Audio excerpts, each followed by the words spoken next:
The hospice nurse's voice trembled when she called at 6:47 a.m. on January 24th, 2025. Sarah, your father doesn't have much time. He's in severe pain and keeps asking for you. If you want to see him, you need to come now. My hands shook as I grabbed my keys. Dad had been fighting pancreatic cancer for 8 months. We thought we had weeks left, not hours. I'm leaving right now. Tell him I'm coming. Sarah, wait. He's asking if you got his letter. He mailed it last week. He's very agitated, saying you need to read it before it's too late. Something about your mother. My mother abandoned us when I was 6. What could there possibly be to say after 23 years? I haven't checked my mail. I'll read it when I get there. Just tell him to hold on. As I loaded my car in Kansas City at 7:15 a.m., my neighbor, Mr. Chen, was salting his driveway.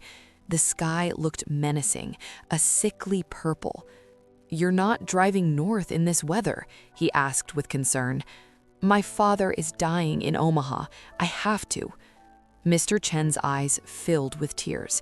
"I lost my son 12 years ago in Afghanistan.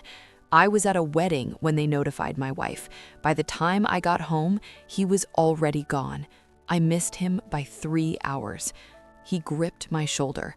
"Promise me you'll pull over if it gets dangerous." "I promise." I broke that promise at mile marker 43 when my phone rang and I answered despite the ice forming on the road. "Daddy?" The word slipped out. I hadn't called him that in years. He was sobbing.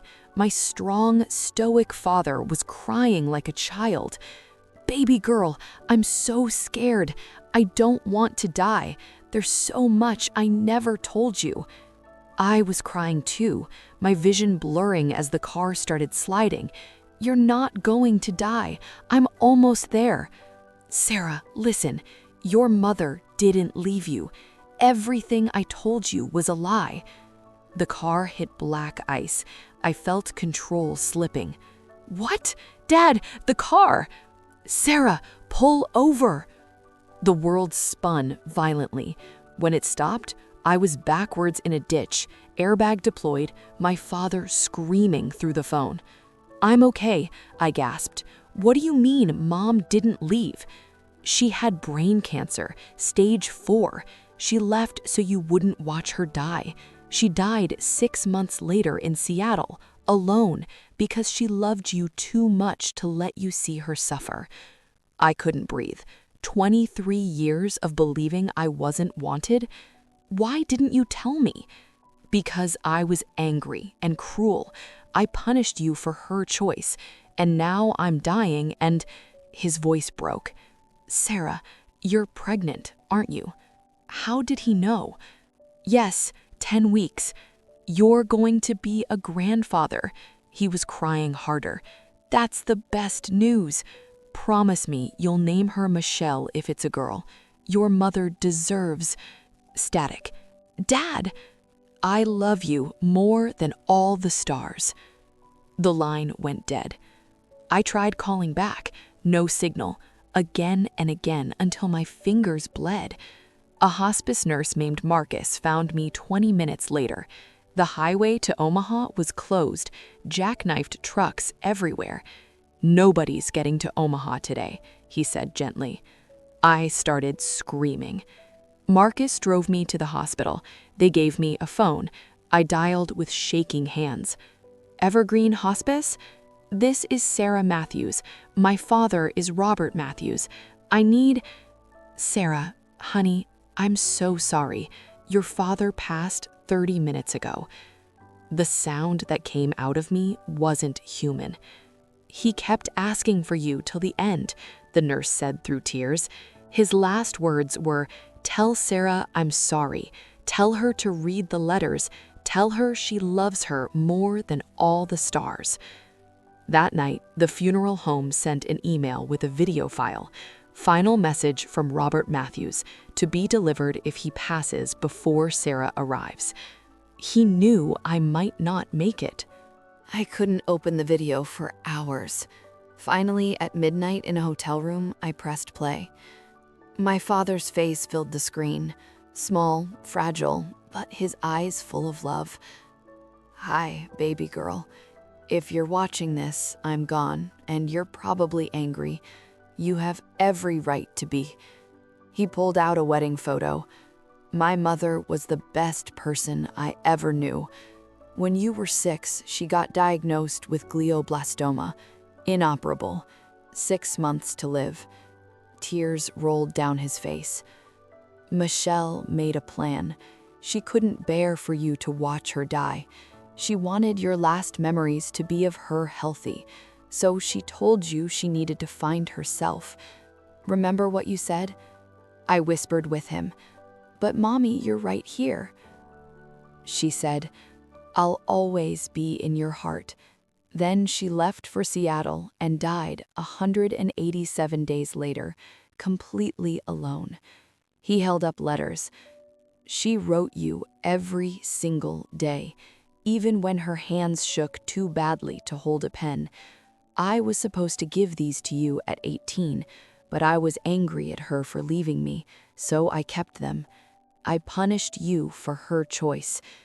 His voice cracked. Our last conversation, I told her, let Sarah think you abandon her. You deserve that. She looked at me with such sadness and said, someday you'll have to tell her the truth. She deserves to know she was loved. He leaned closer. Her last words were, tell Robert I forgive him. Tell Sarah I love her more than all the stars. I never told you. I'm so sorry. He reached toward the camera. You're going to be a mother. Name your baby Michelle, and know that being your father was the greatest honor of my life. The video ended. 3 days later, I found his letter in my mailbox. Inside was a key. Safe combination 042392. Your birthday. The best day of my life. The safe contained the letters, $47,000 in savings bonds, and photos I'd never seen. My mother pregnant, holding me as a baby, and one final image, her in hospice, holding a sign reading, Day 1, first letter to Sarah. I opened the first letter. Day 1. My darling girl, today I left you. Today, I became the mother who abandons her child. But I'm not abandoning you. I'm protecting you. I have 6 months to live. Soon I'll forget things, then people, then you. I cannot let your last memory be me not recognizing my own daughter. So I'm leaving while you remember me smiling. Your father is angry. Maybe he's right. Maybe this is selfish. But I can't let you watch me die. I'll write you every day until my hands stop working. These letters are my love made solid. I love you more than you will ever know. Forever your mother, Michelle. I read all 187 letters that night. The last one, dated 6 days before she died. Day 187. My darling girl. I can barely hold this pen. I forget things now. Yesterday, I couldn't remember your father's name, but right now, I remember everything about you. Sarah, I'm dying soon. I'm terrified, not of death, but of leaving you. Being your mother for 6 years was worth everything, worth the pain, worth dying alone, worth all of it. Live boldly. Don't let fear stop you from loving, because the only thing I regret is not loving harder. Someday you'll be a mother too. Then you'll understand why I made this choice. I love you more than all the stars. Forever and always, your mother. I held that letter and finally understood. She had died alone to protect me, and I would spend my whole life wishing she hadn't. In my father's letter was one more revelation. Your mother had a sister, Rebecca Parker. They fought when you were born, but I found her last month. She's been searching for you for 20 years. She's dying too. Pancreatic cancer. Her number is enclosed. I called immediately. Hello? A weak voice. This is Sarah Matthews, Michelle's daughter. A gasp, then sobbing. Sarah? I've been looking for you for 20 years. Your father told me you wanted nothing to do with us. Another lie. What happened between you and Mom? When Michelle got pregnant, I told her she was ruining her life. We said terrible things. She cut me off. When your father called from Seattle saying she was dying, I flew out immediately. Her voice broke. She died 3 hours before I arrived. My last words to her were, "You're making the biggest mistake of your life. I'm coming to see you. Sarah, I only have months left. Then I'm coming now. I've lost too much already." I drove to Portland the next day. Rebecca opened the door and I saw my mother's face. Same green eyes, same features. We fell into each other's arms and wept. She showed me photos, Mom as a child, as a teenager, pregnant with me. She had 3 miscarriages before you. The doctors said she couldn't carry to term, but she refused to give up. Then Rebecca showed me a VHS tape. Your mother made this a week before she died. On screen, my mother appeared, thin, bald, but smiling. Hi, baby. Hi, Sarah. I don't have much time, so I'll be quick. I love you. This wasn't your fault. I left because I was sick, not because you weren't enough. She reached toward the camera. I'm going to miss everything. Your first heartbreak, graduation, wedding, babies. But I got 6 years with you. 6 perfect years. I'm grateful. Her smile was heartbreaking. Be brave, Sarah. Be kind. Be happy. I love you more than all the stars in the sky. The video ended. Rebecca gripped my hand. There's something else about her last words. She hesitated. The nurse told your father she said to tell you she loved you, but she told me the truth. Your mother's last moments were agony. In her final clarity, she said, "Tell Sarah I'm sorry I wasn't strong enough to stay. Tell her I tried." I felt gutted. She didn't fail me. I know, but she died thinking she did. I spent 2 weeks with Rebecca, hearing every story. Then she was admitted to hospice, the same one where my mother died. I'm scared, she whispered. You're not alone. I'm here. Promise me you'll tell your baby about us, about how we loved and hurt each other. I promise. Her name is Stella Michelle. Rebecca smiled. Perfect. She died 3 hours later, holding my hand while I read my mother's letters aloud. I buried her next to Michelle, 2 sisters finally reunited.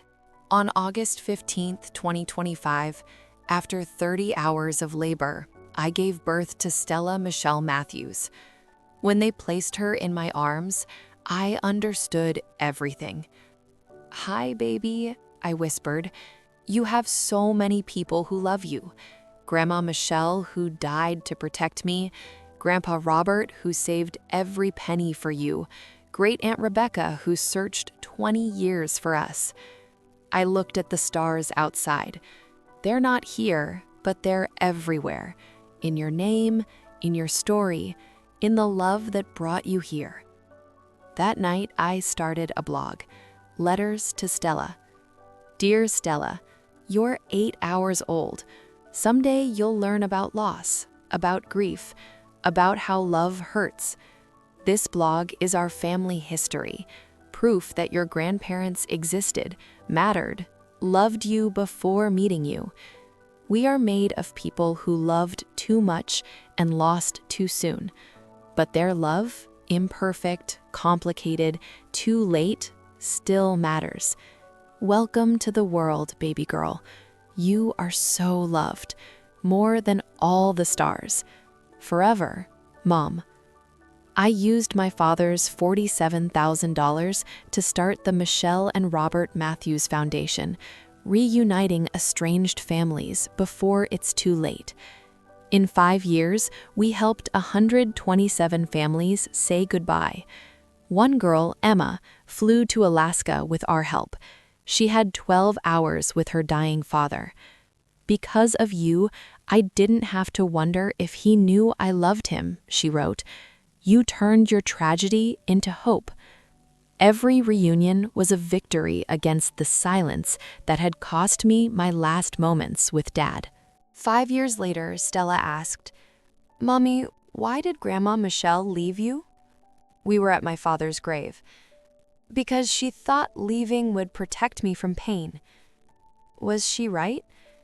I thought about 23 years of feeling unwanted. No, baby, she was wrong. The pain of thinking she didn't love me was worse than watching her die would have been.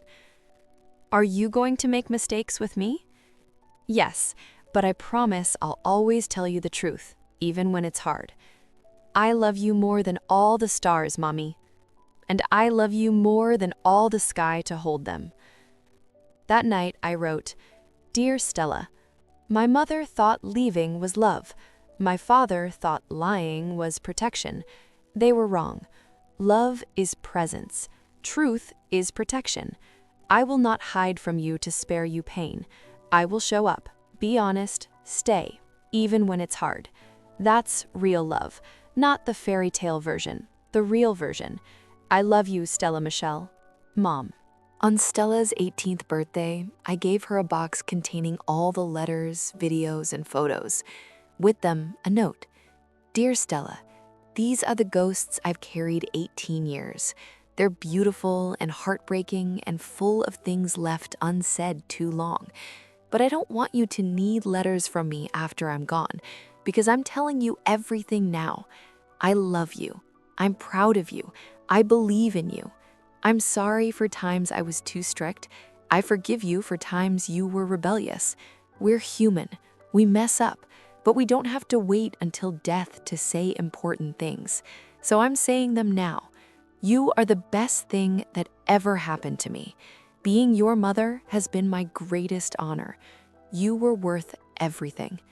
Read these letters. Learn from their mistakes. Honor their love. But don't wait until I'm gone to tell me you love me. Say it now. Say it while I'm here to say it back. I love you more than all the stars, Stella Michelle Matthews. Forever, your very much alive and present mom, Sarah. Stella read through tears, then looked at me. I know, Mom. I've always known. Because unlike Grandma and Grandpa, you showed up every day. You were present. She hugged me tight. And I love you more than all the stars, too. And I love you more than all the sky to hold them. We stood there, mother and daughter, and I realized this was the moment my mother died to give me.